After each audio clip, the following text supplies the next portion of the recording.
నమస్తే times today news కి స్వాగతం. ముందుగా bulletin the headline. Fake fellow Jagan Reddy, రోజుకో అబద్ధం, గంటకో దుష్ప్రచారం. మహాసేన రాజేష్ మీడియా సమావేశం.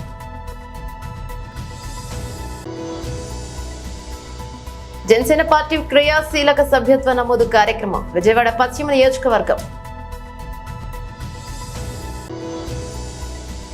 గరుడవేగ కొత్త చీఫ్ ఎగ్జిక్యూటివ్ ఆఫీసర్ గా సతీష్ లక్కరాజు నియామకం కావడం విశేషం.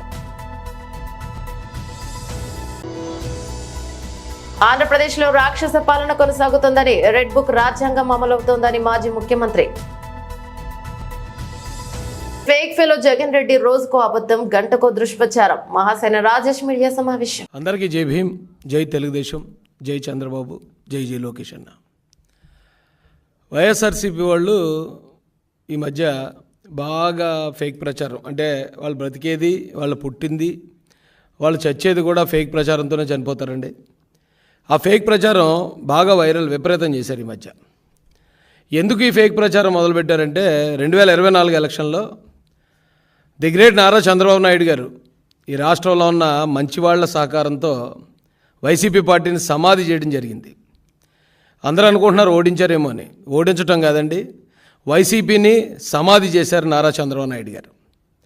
ఆ సమాధిలో నుంచి ఇప్పుడు ప్రేతాత్మగా మారిన వైసీపీ యాజ్ యూజువల్ మళ్ళీ ఫేక్ ప్రచారాలు మొదలుపెట్టింది.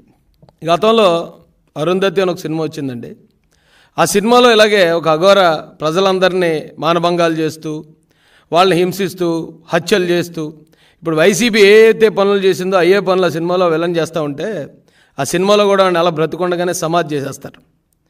సేమ్ చంద్రబాబు నాయుడు గారు కూడా అంతకన్నా ఘోరంగా ఒక 1000 మంది దుష్ట అఘోరాలు చేసే పనులు చేస్తున్న వైసీపీని ప్రజల సహకారంతో ఆయన కూడా సమాధి చేయడం జరిగిందండి. అయితే ఆ సినిమాలో ప్రేతాత్మగా మారిన ఆ అఘోర బయటికి రావడానికి ప్రయత్నిస్తూ ఉంటాడు. సేమ్ ఇప్పుడు వైసీపీ కూడా ఆ సమాధిలోంచి బయటికి రావడానికి మళ్ళీ ఈ దుష్ట ప్రచారాలను మొదలుపెట్టింది. ఎక్కడ చూసినా హత్యలు జరిగిపోతున్నాయట, అత్యాచారాలు జరిగిపోతున్నాయట, దారుణాలు జరిగిపోతున్నాయట. ఇప్పుడు అదే ప్రచారం చేస్తున్నారు. నారా చంద్రబాబు నాయుడు గారు ఈ వైసీపీ ప్రభుత్వాన్ని సమాధి చేసిన తర్వాత ఈ రాష్ట్రంలో ఉన్న ప్రజలు స్వేచ్ఛా వాయువులు పీల్చుకున్నారండి. అప్పటి వరకు ఎవరైనా మాట్లాడుకోవాలన్నా సరే మామూలు ఫోన్ కాల్స్ కూడా మాట్లాడుకోవడానికి భయపడే పరిస్థితి. కేవలం వాట్సాప్ కాల్స్ మాత్రమే మాట్లాడుకునేవారు. ఈ ప్రభుత్వం అంత దారుణంగా ఇక్కడ ప్రజలను బెదిరించి భయభ్రాంతులకు గురి చేసింది. కానీ చంద్రబాబు నాయుడు గారు ఎప్పుడైతే ఆయన ముఖ్యమంత్రిగా బాధ్యతలు చేపట్టారో మహానుభావుడు, ఇక్కడ ఈ రాష్ట్రంలో ప్రజలందరూ స్వేచ్ఛా వాయువులు పీలుస్తున్నారండి. ఈ రాష్ట్రంలో ఉన్న యువతకి కొత్త భవిష్యత్తు మీద కొత్త ఆశలు చిగురించాయి. ఒక పక్కన పోలవరం నిర్మాణం ఊపందుకుంది, మరో పక్కన రాజధాని నిర్మాణం జరుగుతుంది, ఇంకొక పక్కన స్టీల్ ప్లాంట్ని మేము ప్రైవేటీకరణ చేయట్లేదు, దానికి మేము మైన్స్ కూడా కేటాయిస్తామని కేంద్ర మంత్రులే వారు వచ్చి స్టేట్మెంట్లు ఇస్తున్నారు. ఈ రాష్ట్రం ఇప్పుడు బాగుపడే పరిస్థితి, అభివృద్ధిలోకి వెళ్ళే పరిస్థితిలో ఉంటే మళ్ళీ ఎలాగైనా దీన్ని అభివృద్ధిని నాశనం చేయాలని ఆ సమాధిలో ఉన్న వైసీపీ భూతం మళ్ళీ తప్పుడు ప్రచారాలు. మీకు గుర్తుందో లేదో, కోడికత్తి అని ఒక డ్రామా ఎవరో కుర్రోడు జగన్మోహన్ రెడ్డిని గీసాడట. ఆ కుర్రోడు వెళ్ళి ఒక టీడీపీకి సంబంధించిన నాయకుడి రెస్టారెంట్లో పనిచేస్తున్నాడట. కాబట్టి ఇది చంద్రబాబు నాయుడు గారే చేయించారని చెప్పి తప్పుడు ప్రచారం చేసి బోల్తా కొట్టిన దొంగలు వెళ్ళు. అలాగే సొంత బాబాయిని గొడ్డలతో వాళ్లే నరికేసుకుని, లేదు చంద్రబాబు నాయుడు గారే కత్తించుకుని నరికేశారని ప్రచారం చేసిన దొంగ బడవలు వెళ్ళు. అందుకే కదండి ఈ రోజున రాష్ట్రంలో వెళ్ళని 11కి పరిమితం చేసి మూలన కూర్చోబెట్టినా ఇంకా వీళ్ళ బుద్ధి మారలేదు. ఇక్కడ హత్యలు జరిగిపోతున్నాయట. ఎలా అంటే యాక్సిడెంట్లో ఒక ఆయన చనిపోతాడు, దానికి కారణం టీడీపీ చేసిన హత్య అని ప్రచారం చేస్తున్నారు. ఎలాగరా టీడీపీ చేసిన హత్య అంటే ఆయన బండి వేసుకుని వెళ్తూ అక్కడ పడిపోయాడు, డివైడర్ని తల కొట్టుకుని చచ్చిపోయాడు. ఆ డివైడర్ కట్టిన తెలుగుదేశం ప్రభుత్వం కాబట్టి ఈ హత్య తెలుగుదేశం ప్రభుత్వమే చేసింది అంటున్నారు. మరొకరు ఆ ఉరేసుకుని ఆత్మహత్య చేసుకుంటే అది కూడా తెలుగుదేశం హత్య అన్నారు. ఎలాగరా బాబు అంటే ఆ ఉరేసుకోనాక కొన్న తాడు తెలుగుదేశం కార్యకర్త షాపులో కొన్నాడట. కాబట్టి ఈ ఉరేసుకోవడంలో ఈ చావుకు కూడా తెలుగుదేశం పార్టీ చంద్రబాబు నాయుడు గారే కారణం అంటున్నారు. ఆటో యాక్సిడెంట్లో చనిపోతే ఆటో కొన్నది తెలుగుదేశం కార్యకర్త షోరూంలో కాబట్టి దీనికి కూడా చంద్రబాబు నాయుడు గారి కారణం అన్నారు. ఇంత దరిద్రంగా, ఇంత ఘోరమైన ప్రచారం అది చూస్తుంటేనే సిగ్గు అనిపిస్తుందండి నాకైతే. అయితే చంద్రబాబు నాయుడు గారు వచ్చిన తర్వాత ఈ రాష్ట్రంలో నిజంగానే భవిష్యత్తు మీద ఆశలు చిగురించేయండి. నారా లోకేష్ గారు ఎప్పుడైతే ఆయన మంత్రిగా బాధ్యతలు స్వీకరించిన మొట్టమొదట ఆయన తీసుకున్న సంచలనమైన నిర్ణయం స్కూల్స్లో కాలేజెస్లో సర్టిఫికేట్లు ఇరుక్కుపోయిన పిల్లలకి ఫీజులు సమయానికి ఫీజు రియంబర్స్మెంట్ ఇవ్వకుండా వైసీపీ గవర్నమెంట్ చేసిన 3,000 కోట్ల బకాయిలకి ఆ సర్టిఫికేట్ లేక ఇబ్బంది పడుతున్న పిల్లలందరినీ ఒక్క చిటికలో వాళ్ళ సమస్యను పరిష్కరించాడండి ఆయన. దాంతోపాటు 25 మంది దివ్యాంగుల కోసం ఒక మార్క్ లిస్టు ఆ ప్రొఫార్మా మొత్తం మార్చి ఒక జీవో కూడా ఇష్యూ చేసి 25 మంది కోసం కూడా ప్రభుత్వం దిగొస్తుంది అవసరమైతే. ఈ రాష్ట్రంలో ఉన్న ప్రతి ఒక్క ప్రాణం ప్రతి ఒక్క జీవితం ఈ తెలుగుదేశం కూటమి ప్రభుత్వానికి ఇంపార్టెంటే అని నారా లోకేష్ గారు తెలియజేశారు. 25 కాదండి, కేవలం కువైట్లో ఒకే ఒక్కడు అక్కడ బాధలు పడుతుంటే ఆ బాధలు చూసి చలించిపోయిన లోకేష్ గారు ఒక్క కుటుంబం కోసం ఒక్క వ్యక్తి కోసం కూడా ముందుకొచ్చాడు.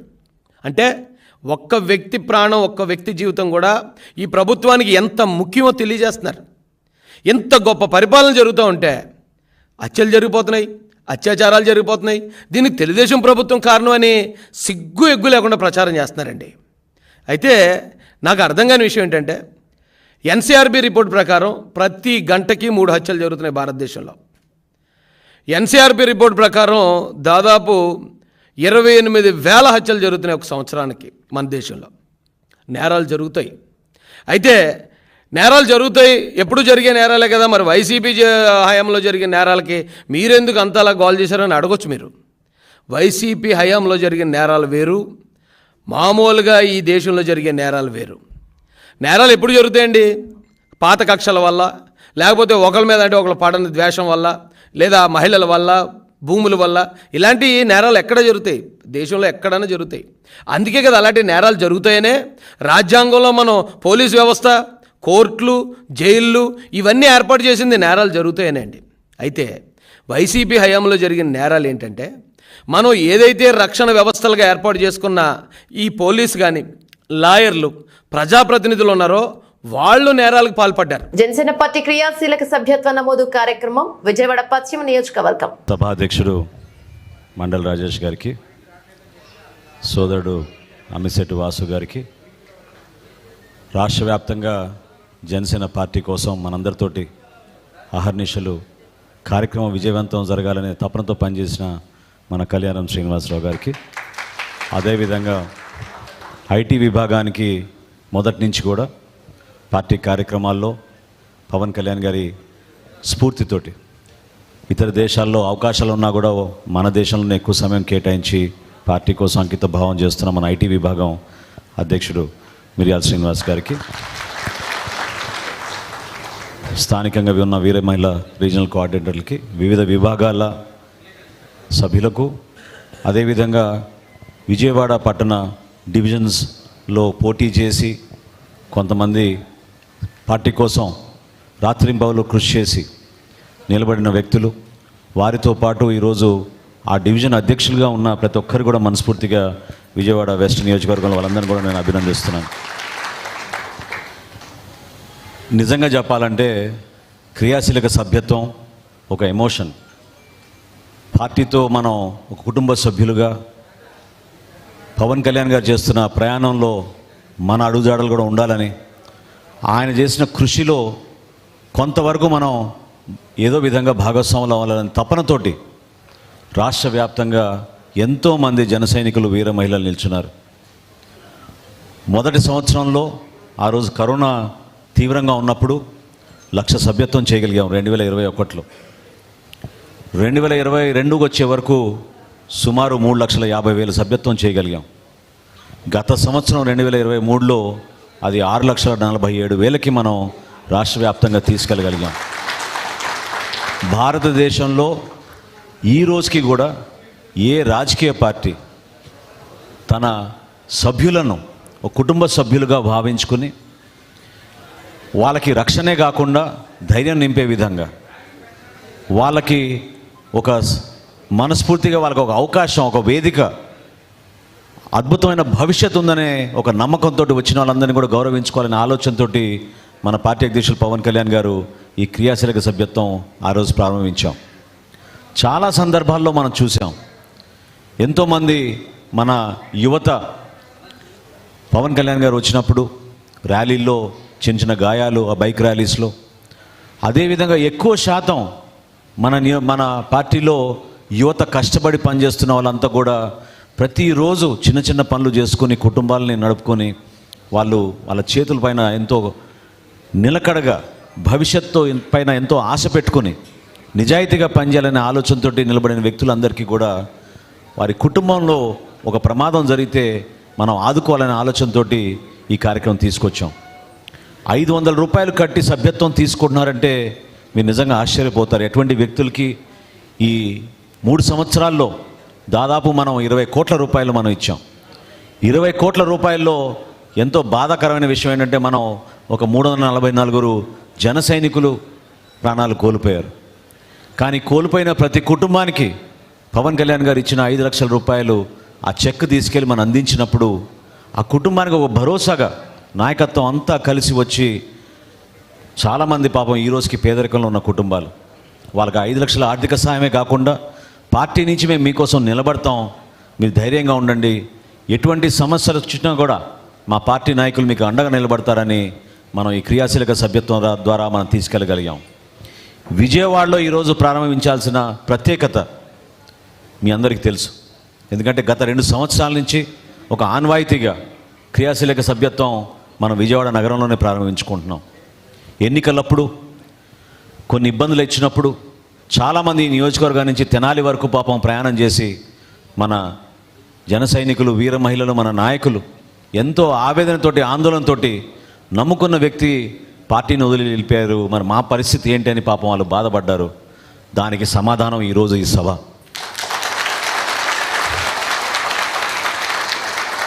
నేను ఆ రోజు చెప్పాను, ఆ రోజు ఎవరైతే బాధపడ్డారో వాళ్ళందరినీ ఓదార్చి చెప్పాను, పార్టీలో వ్యక్తులు ముఖ్యం, కానీ వ్యక్తుల వల్లనే పార్టీ ముందుకెళ్తుంది, వ్యవస్థని ఆ విధంగా నిలబెడుతుంది అనుకుంటే మాత్రం అది పొరపాటు. మనం ఎంత గౌరవంగా ఉండి ఎంత కష్టపడి నిజాయితీగా నిలబడతామో ఆ వ్యవస్థే మనకి ఆ అండేస్తుంది, ఆ నీడేస్తుంది. అంతేగాని వ్యక్తిగత స్వార్థాల కోసమో కారణాల కోసమో కేవలం దూషించే ఒక ప్రణాళిక సిద్ధం చేసుకుని ముందుకెళ్తే నష్టం జరిగేది చివరికి అంతిమంగా వాళ్ళకే. ఎందుకంటే నిజాయితీగా ఎంతమంది పార్టీ కోసం కష్టపడి నిలబడ్డారో మీరు చూశారు. ఈరోజు ఇక్కడ ఉన్న ప్రతి ఒక్కరి నాయకులు నాకు తెలుసు, ప్రతి ఒక్కరి నాయకులు నేను 3 సంవత్సరాలు నేను చూస్తున్నాను. ఏ విధంగా పార్టీ కార్యక్రమం అంటే వాళ్ళు సొంత నిధులు ఖర్చు పెట్టి పార్టీ కోసం కృషి చేసిన వ్యక్తులు ఎంతమంది నిలబడ్డారో మీ అందరికీ తెలుసు. ధైర్యంగా నిలబడ్డారు. వాస్తవంగా 5 సంవత్సరాలు మనం మూర్ఖమైన ప్రభుత్వం పైన మనం పోరాటం చేయగలిగామంటే జనసేన పార్టీ వల్లనే, జనసేన పార్టీ క్రియాశీలక సభ్యుల వల్లనే, మన జన సైనికులు, వీర మహిళల వల్లనే. ఎలా మర్చిపోతారు ఆ రోజు మనం చేసిన పోరాటాలు? ఎన్ని కేసులు పెట్టారు, ఎన్నిసార్లు హౌస్ అరెస్టులు చేశారు. మన పార్టీ అధ్యక్షులు కూడా చివరికి జనవాణి కార్యక్రమానికి హాజరవుతా ఉంటే దాన్ని కూడా అడ్డుపడే పరిస్థితి తీసుకొచ్చిన రోజులు మీరు ఎట్లా మర్చిపోగలుగుతారు? కాబట్టి మన పార్టీలో మనకున్నది గొప్ప విషయం ఏంటంటే మనం ఎవరికి అన్యాయం చేయం, నిజాయితీగా నిలబడతాం, కష్టపడి పోరాడతాం. మనం అంతిమంగా మన నాయకుడి ఆశయ సాధన కోసం ప్రజల్లోకి వెళ్ళే మనస్తత్వంతో మనం నిలబడతాం తప్ప వ్యక్తిగత కారణాల కోసమో స్వార్థాల కోసమో కాదు. అందులో భాగంగా నేను మీకు ఇది చెప్తున్నాను. చిన్న చిన్న సందర్భాల్లో మనం ఒక్కోసారి ఎందుకు ఇట్లా మాట్లాడారు, ఎందుకు మనం ఇట్లా గాయపరిచారని మనం అనుకోవచ్చు, కానీ దానివల్ల కూడా మేలు జరుగుతుంది. ఎవరైతే మన గురించి అట్లా మాట్లాడారో దాన్ని ఒక ఛాలెంజ్గా తీసుకొని మనం కష్టపడి మన పార్టీకి అంకిత భావంతో పనిచేద్దాం మనం. ఎందుకంటే ఇప్పుడే మీకు రాజేష్ చెప్పాడు, గతంలో జరిగిన సభ్యత్వం కన్నా ఎక్కువ చేయాలి మనం. 10,000 సాధించాలి మనం ఈ నియోజకవర్గంలో సభ్యత్వం. దానికోసం మీరందరూ కూడా అంకిత భావంతో నిలబడండి. గరుడవేగ కొత్త చీఫ్ ఎగ్జిక్యూటివ్ ఆఫీసర్ గా సతీష్ లక్కరాజు నియామకం కావడం విశేషం. లాజిస్టిక్స్ పరిశ్రమలో 30 సంవత్సరాల అనుభవంతో విజ్ ఫ్రైట్, ఎల్జిటి లాజిస్టిక్స్ మరియు డాచర్ ఇండియాలో కీలక పాత్రలతో సహా లక్కరాజు గరుడవేగకు నైపుణ్యం యొక్క సంపదను తీసుకువచ్చారు. గరుడవేగలో చేరడం నాకు గౌరవంగా భావిస్తున్నారు మరియు ఆవిష్కరణ మరియు వృద్ధిని నడిపించడానికి ఎదురు చూస్తున్నానని లక్కరాజు అన్నారు. ఆంధ్రప్రదేశ్ లో రాక్షస పాలన కొనసాగుతోందని రెడ్ బుక్ రాజ్యాంగం అమలవుతోందని మాజీ ముఖ్యమంత్రి వైసీపీ చీఫ్ జగన్ మండిపడ్డారు. వినుకొండలో వైసీపీ కార్యకర్త రషీద్ హత్యపై జగన్ స్పందించారు. రషీద్ కుటుంబానికి సానుభూతి తెలిపారు. కొత్త ప్రభుత్వం అధికారం చేపట్టి నెలన్నర రోజులు మాత్రమే అయిందని గుర్తు చేశారు. ఈలోపే రాష్ట్రాన్ని హత్యలు అత్యాచారాలకు కేర్ ఆఫ్ అడ్రస్ గా మార్చేశారంటూ టీడీపీ సర్కార్ పై తీవ్ర విమర్శలు చేశారు. రాష్ట్రంలో లా అండ్ ఆర్డర్ ఉన్నది ఎక్కడా కనిపించడం లేదని, ప్రజల మాన ప్రాణాలకు రక్షణ కరువైందని జగన్ ఆవేదన వ్యక్తం చేశారు. వైసీపీని అనగదొక్కడమే లక్ష్యంగా ఈ దారుణాలకు పాల్పడుతున్నారని ఆరోపించారు. తెలుగు రాష్ట్రాల్లో టమాటా ధర చుక్కలను తాకుతోంది. రోజు రోజుకు పెరిగిపోతూనే ఉంది. ఇటీవల విజయవాడ మార్కెట్ లో కిలో టమాటా 64 పలకగా తాజాగా విశాఖపట్నంలో కిలో 100 రూపాయలకు చేరింది. మార్కెట్ లో బగ్గుమట్టున కూరగాయల ధరలతో సామాన్యులు బిమ్మిలెత్తిపోతున్నారు. దాదాపుగా అన్ని కూరలలోనూ టమాటాలను వాడుతుంటారని, పెరిగిన ధరల కారణంగా టమాటాలను కొనే పరిస్థితి లేదని వాపోతున్నారు. టమాటాలతో పాటు ఇతర కూరగాయల ధరలు కూడా మధ్యతరగతి ప్రజలకు అందుబాటులో లేవని చెప్తున్నారు. అలాగే పెరిగితే తమ పరిస్థితి ఏంటని వాపోతున్నారు. గత ప్రభుత్వం కూరగాయల ధరల నియంత్రణకు ఎలాంటి చర్యలు తీసుకోలేదని, కొత్త ప్రభుత్వమైన స్పందించి కూరగాయల ధరలు సామాన్యులకు అందుబాటులో ఉండేలా చూడాలని ప్రజలు కోరుతున్నారు. కామారెడ్డి జిల్లా పాల్వంచ మండలం ఈసాయిపేట గ్రామంలో తెలంగాణ ముఖ్యమంత్రి సీఎం రేవంత్ రెడ్డి చిత్రపటానికి రైతులు పాలాభిషేకం చేశారు. అనంతరం రైతులు మాట్లాడుతూ గత బీఆర్ఎస్ ప్రభుత్వంలో రైతులను పట్టించుకున్న పాపాన పోలేదని, రేవంత్ రెడ్డి ఎన్నికల సమయంలో వరంగల్లో డిక్లరేషన్ ఇచ్చిన మాట ప్రకారం రైతులకు ఏకకాలంలో 2 లక్షల రుణాలను మాఫీ చేయడం పట్ల సంతోషాన్ని వ్యక్తం చేస్తూ పేద మధ్యతరగతి రైతులకు రుణాలు మాఫీ చేయడం వల్ల రైతులు వ్యవసాయ రంగంపై ఆసక్తి చూపుతూ వ్యవసాయాన్ని పెంపొందించబడుతోందని, అదేవిధంగా సీఎం రేవంత్ రెడ్డికి అభినందనలు తెలుపుతున్నట్లుగా రైతులు తెలిపారు. వారికి మేము మా మనస్ఫూర్తిగా పాలాభిషేకం చేశాము. మా ఇసేపేట గ్రామానికి గ్యాస్ ఉచితంగా ఫ్రీగా ఇచ్చారు. తను మళ్ళీ మాకు ప్రజలకు సేవ చేసిర్రు, ఫ్రీగా విద్యుత్ కల్పించిండు. కాబట్టి మేము రేవంత్ రెడ్డి గారికి రుణమాఫీ చేసినందుకు పాలాభిషేకం చేసినాము. మహిళా రైతులు అందరం కలిసి చేయడం జరిగింది, పాలాభిషేకం చేయడం జరిగింది. నుంచి ఎవరు చేయలేరు కాబట్టి మన రేవంత్ రెడ్డి చేసిండు కాబట్టి మనం అందరం గర్వించాల్సిన విషయం కాబట్టి అందరూ ప్రతి ఒక్క ఊర్లో ప్రతి ప్రజలందరికీ చెప్తున్నా పాలాభిషేకము రేవంత్ రెడ్డికి చేయవలసిందిగా కోరుతున్నాను. అందరికీ ధన్యవాదాలు. చింతలపల్లి లక్ష్మి, నేను మహిళా అధ్యక్షురాలను. మాది ఈసాయిపేట్ మాచారెడ్డి మండలం. రేవంత్ రెడ్డి వచ్చిన వలన మాకు రుణమాఫీ వచ్చింది. కేసీఆర్ ఉన్నప్పుడు ఏది రాలేదు, ఏ అమలు కూడా చేయలేడు. మాకు ఉన్నోళ్ళకే చేసిండు, పేదవాళ్లకు ఏమి ఇయ్యలేడు. ఇప్పుడు రేవంత్ రెడ్డి వచ్చినందున మాకు రుణమాఫీ వచ్చింది. మాకు అందరికీ సంతోషం. రైతులకు అందరూ సంతోషపడుతున్నారు. ఒక రైతుగా చెప్తున్నా. మన రాష్ట్ర రైతాంగం మొత్తం హర్షించదగ్గ విషయం. ఎందుకంటే గత ప్రభుత్వం 10 సంవత్సరాలు కేసీఆర్ ప్రభుత్వం మాటిస్తూ నేను రైతు రుణమాఫీ చేస్తా అని చెప్పేసి కళ్ళబొల్లి మాటలు చెప్పి రైతు పండగ అని రైతులందరూ దండగా చేసిండు. కాబట్టి ఆ రోజు వరంగల్లో మన ప్రీతమ నాయకుడు రాహుల్ గాంధీ ఇచ్చిన మాట ప్రకారం మాట తప్పకుండా ఆ రోజైతే ఏ రైతు డిక్లరేషన్ ఏమైతే ఇచ్చిండో ఆ దాని ప్రకారం ఈరోజు తెలంగాణ రైతాంగానికి మన ముఖ్యమంత్రి గారు శ్రీ రేవంత్ రెడ్డి గారు ఇచ్చిన మాట ప్రకారం రైతు రుణమాఫీ చేసింది. కాబట్టి రాష్ట్ర వ్యాప్తంగా రైతులందరూ ఈరోజు ఆనందంగా ఉత్సాహాలతో ఉంటున్నారు. కాబట్టి ప్రతి గ్రామంలో అందరూ పెద్ద పండగలా జరుపుకుంటున్నారు. గత ప్రభుత్వం అన్ని మోసాలు చేసింది. మరియు ఈ యొక్క కాంగ్రెస్ ప్రభుత్వం ఇప్పుడు గ్యాసే కాకుండా విద్యుత్తు అన్ని రకాలుగా ప్రజలకు పేద ప్రజలకు అండగా ఉంటూ అన్ని ఇచ్చిన మాట ప్రకారం అన్ని చేస్తుంది. కాబట్టి ప్రతి గ్రామంలో ఈరోజు రైతులందరూ ఉత్సాహంగా ఉంటున్నారు. మెదక్ జిల్లా నర్సాపూర్లో కాంగ్రెస్ పార్టీ ఆధ్వర్యంలో భారీ ర్యాలీ. ముఖ్యమంత్రి రేవంత్ రెడ్డి చిత్రపటానికి పాలాభిషేకం చేసి సంబరాలు నిర్వహించారు నాయకులు. తెలంగాణ ముఖ్యమంత్రి రేవంత్ రెడ్డి ఇచ్చిన మాట కట్టుబడి రైతులకు ₹1,00,000 రుణమాఫీ చేసినందుకు గాను సంతోషాన్ని వ్యక్తం చేస్తూ సంబరాలు నిర్వహించారు కాంగ్రెస్ శ్రేణులు. ఇచ్చిన మాట కట్టుబడి ముఖ్యమంత్రి రైతు బంధు ₹1,00,000 మాఫీ చేశారని, ఆగస్టులో 2 లక్షల వరకు మాఫీ చేపట్టి 6 గ్యారంటీలను సైతం అమలు చేసి చూపిస్తాడంటూ ప్రతి కార్యకర్త ప్రజలకు అవగాహన కల్పిస్తూ రానున్న స్థానిక గ్రామస్థాయి మున్సిపాలిటీ ఎన్నికల్లో కాంగ్రెస్ పార్టీ పూర్తి స్థాయిలో ఘన విజయం సాధించేలా కృషి చేయాలంటూ నియోజకవర్గ ఇన్ఛార్జి రాజిరెడ్డి కోరారు. చెప్పండి, మిగతా 6 గ్యారంటీలు కూడా కాలం గడిచిన కొద్దీ ఒకటి వెంటనే రైతు భరోసా అడుగుతారు. దానికి సమాధానం మీ దగ్గర ఉండాలి. మళ్ళీ ఆసరా పింఛన్ల గురించి అడుగుతారు, దానికి సమాధానం ఉండాలి. మీకేమన్నా డౌట్లు ఉంటే మమ్మల్ని అడగండి. ఇక్కడ అందరం ఉన్నాం. మాజీ ఎమ్మెల్యే గారు ఉన్నారు, జిల్లా అధ్యక్షులు ఉన్నారు, శివాజీ రెడ్డి గారు ఉన్నారు, రవీంద్ర రెడ్డి గారు ఉన్నారు, ప్రతి ఒక్కరు ఉన్నారు. ఎంపీపీలు ఉన్నారు, ఎక్స్ ఎంపీపీలు ఉన్నారు, ఎక్స్ జడ్పీటీసీలు ఉన్నారు, మండల అధ్యక్షులు ఉన్నారు, బ్లాక్ కాంగ్రెస్ అధ్యక్షులు ఉన్నారు. ప్రతి దగ్గర విషయ పరిజ్ఞానం ఉండాలి. ప్రతి ఒక్కరిలో క్రమశిక్షణ పెంచుకోవాలి. వచ్చే పంచాయతీ ఎన్నికల్లో ఐకమత్యంతో ఇంతకుముందు మదన్ రెడ్డి గారు చెప్పినట్టు ఏమన్నా చిన్నప్పుడు పొరపాట్లు పొరపచ్చాలు ఉంటే కూడా అవి అధిగమించి ఒక దగ్గర తగ్గి ఒక దగ్గర పెరిగి మనమందరం కూడా ఒక ఐకమత్యంతో వచ్చే ఎన్నికల్లో పంచాయతీ ఎన్నికల్లో ప్రతి అంశాన్ని ఒడిసి పట్టుకొని ఈరోజు రుణమాఫీ అనేది చిన్న విషయం కాదు. ఈ రుణమాఫీతోనే మొత్తం పంచాయతీ ఎన్నికలు గెలవచ్చు మనం. కాబట్టి ఇది భుజాల మీద వేసుకోండి. ప్రతి ఒక్కరు ఇంటింటికి తిరగండి. మీకు ఎక్కడ ఏ టైంలో మేము ఎవరం రావాలన్నా ఒక మండలంకు మీరు అవసరం ఉంటే మదన్ రెడ్డి గారు వెళ్తారు, ఒక మండలానికి ఆంజనేయుడు వెళ్తారు. మేడ్చల్ జిల్లా పిర్జాదిగూడ సూర్య టెక్నాలజీస్ సెంటర్ లో ఏర్పాటు చేసిన డిఎస్సి పరీక్ష కేంద్రానికి ఉదయం 7 గంటల నుంచి హాజరవుతున్న అభ్యర్థులు ఉదయం 7 గంటల నుండి పరీక్షా కేంద్రంలోకి అనుమతి. పరీక్షా కేంద్రం వద్ద పోలీస్ బందోబస్తు నిర్వహిస్తున్న పోలీసులు ఉదయం 9 గంటల నుండి ప్రారంభమైన డిఎస్సి ఎగ్జామ్స్ ఈ రోజు ప్రారంభమైన డిఎస్సి ఎగ్జామ్స్ ఆగస్టు 5 వరకు కొనసాగనున్నాయి.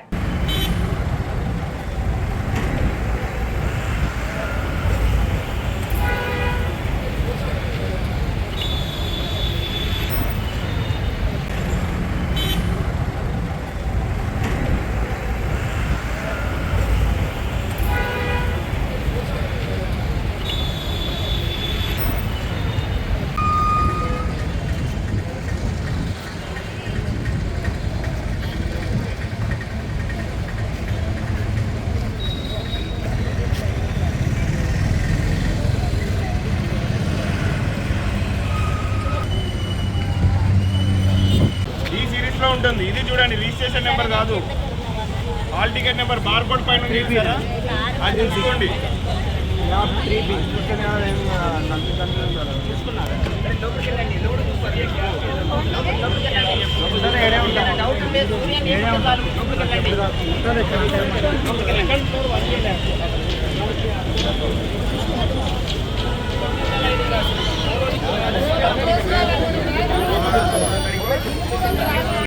डिपॉजिट करो मोबाइल काउंटर पे।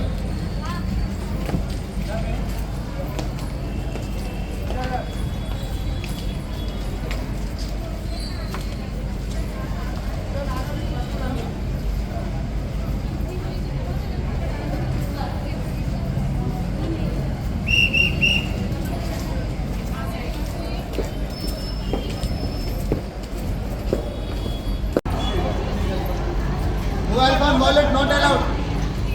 Mobile phone wallet not allowed. Deposit करो मोबाइल काउंटर पे। अरे वीडियो नहीं बनाना इधर।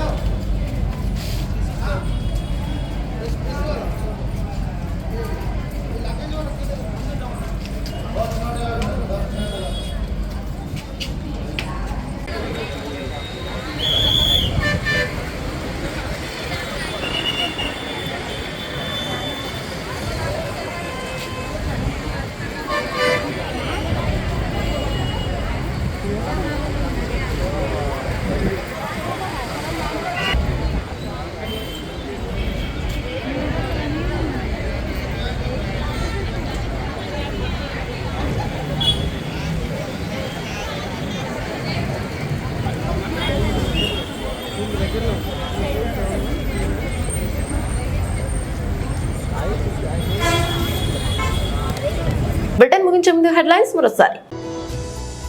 ఫేక్ ఫెలో జగన్ రెడ్డి, రోజుకో అబద్ధం, గంటకో దుష్ప్రచారం. మహాసేన రాజేష్ మీడియా సమావేశం.